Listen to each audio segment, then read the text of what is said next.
This assignment is types of writing practice.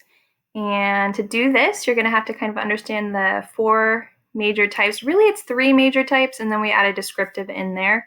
So expository writing. Sometimes this is called informational writing or explanatory writing. It's something in which you explain whatever you want, basically, to the reader. Like you might explain what the rules of soccer are, or you might explain what happened in the Revolutionary War. Persuasive writing is often very similar to explanatory writing, except for you have a goal in mind. You're trying to influence the reader. Narrative writing tells a story.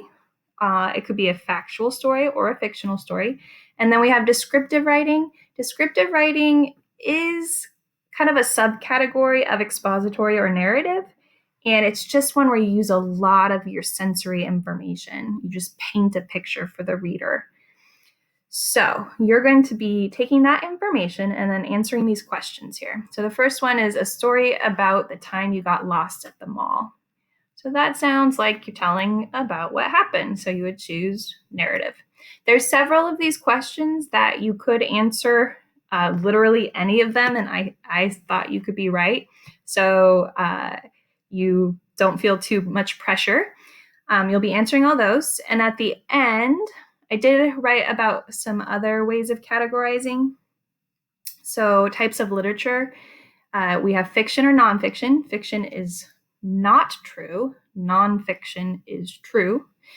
And within fiction, you have realistic fiction, historical fiction, science fiction, which is like futuristic, mystery, fantasy, which is like a whole new world, magic and stuff. That's my favorite genre.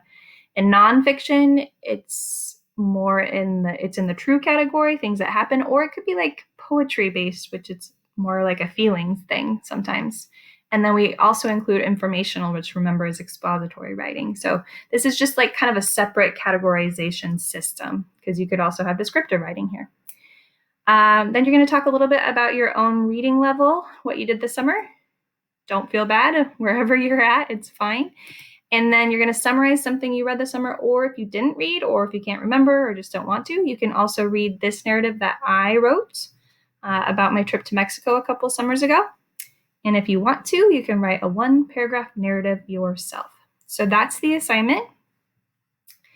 And after you do it, you can submit it. And I want you to know this. Most of the time, learning activities, you'll be able to view your accuracy and edit your response. This won't be true if it's a quiz, but you're going to, so like here, I can view my accuracy.